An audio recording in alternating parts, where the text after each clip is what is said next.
सारे क्षेत्रों में विकास होना चाहिए। उसी तहत जो है, अगर देखा जाए तो 12 साल से एक परिवार इस विधान परिषद सीट पे काबिज रहे और 12 साल में कहीं पे भी कुछ भी किसी तरह का काम इनके माध्यम से नहीं किया गया। तो एक मुद्दा है कि विकास में इनका जो भूमिका है नहीं के बराबर है।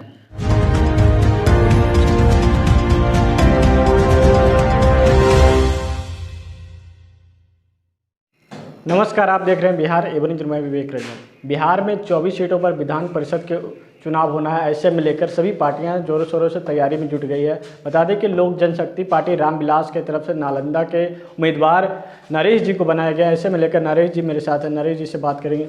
क्या इस बार उद्देश्य लेकर आप जनता के बीच में फिर खड़े उतरेंगे? देखिए, जो जनता है वो सिर्फ एक ही चीज़ चाहती है, विकास। और जहाँ तक विकास की बात है तो सारे क्षेत्रों में विकास होना चाहिए।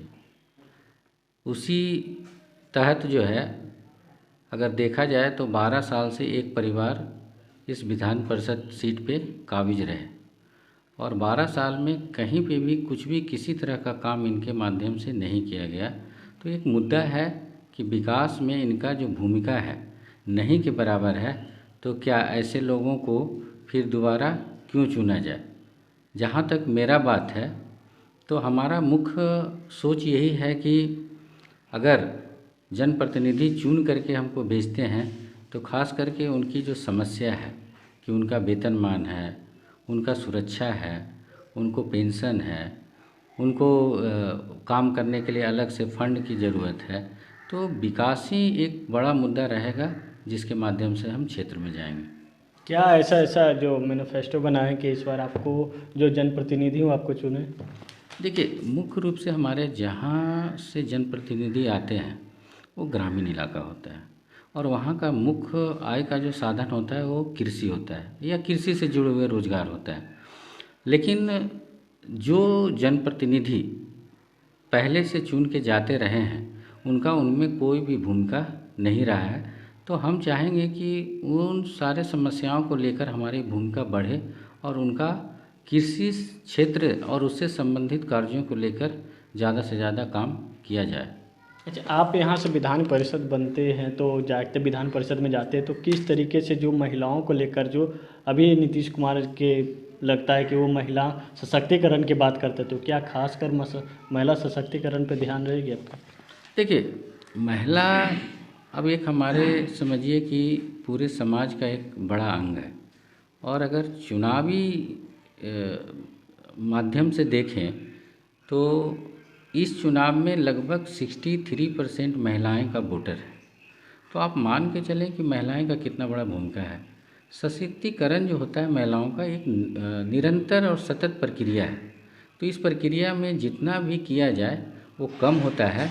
तो हम भी इस बारे में सोचेंगे कि और ज़्यादा से ज़्यादा उनकी ज़रूरतों को लेकर सशक्तिकरण किया जाए ताकि वो समाज में अपना जीवन और अपने परिवार को बेहतर तरीके से पाल पोस सकें। अच्छा, आपसे आखिरी सवाल है। आज जो बिहार में विधानसभा का सत्र चल रहा था उस दरमियान मुख्यमंत्री नीतीश कुमार जी और जो स्पीकर हैं दोनों में नोकातानी हो गया था। यहाँ थी जो कहा जाता है 100 साल में ऐसा कोई मुख्यमंत्री नहीं सामने हुए थे जो विधानसभा के स्पीकर को इस तरीके से तोलमल जवाब दिया। देखिए, ये संवैधानिक चीज़ है, इसके बारे में हमको बहुत ज़्यादा जानकारी अभी तक नहीं मिला है। लेकिन अगर विधानसभा के अध्यक्ष और माननीय मुख्यमंत्री जी के बीच में अगर नोक-झोंक हुआ है तो ये स्वस्थ परंपरा का परिचय ये तो आपको पता होगा ना, पहले से जो लखीसराय में उन्होंने डीएम पे ऊपर आरोप लगाया था कि डीएम मेरे बात नहीं सुनते हैं तो हमको विधायक रहने से क्या मतलब है, और एनडीए को जो स्पीकर हैं स्पीकर रहने से क्या मतलब जब मेरे बातें नहीं सुनी जाती है। तो आज मुख्यमंत्री यूँ कहते हैं कि अफसरशाही का राज नहीं है, जो हम न किसी को फंसाते न किसी को बचाते हैं।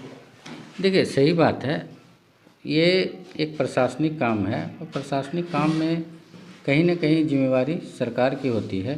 तो सरकार को जिम्मेवारी लेना चाहिए इसका और जो भी उचित कार्रवाई हो समय रहते करना चाहिए। ये थे मेरे साथ नरेश जी। इन्होंने कहा कि जिस तरीके से हमें लोक जनशक्ति पार्टी रामविलास की तरफ से उम्मीदवार बनाया गया है और जो हमको जनता जो जनप्रतिनिधि हमको चुनेंगे तो उनकी हर एक समस्या में खड़े उतरेंगे।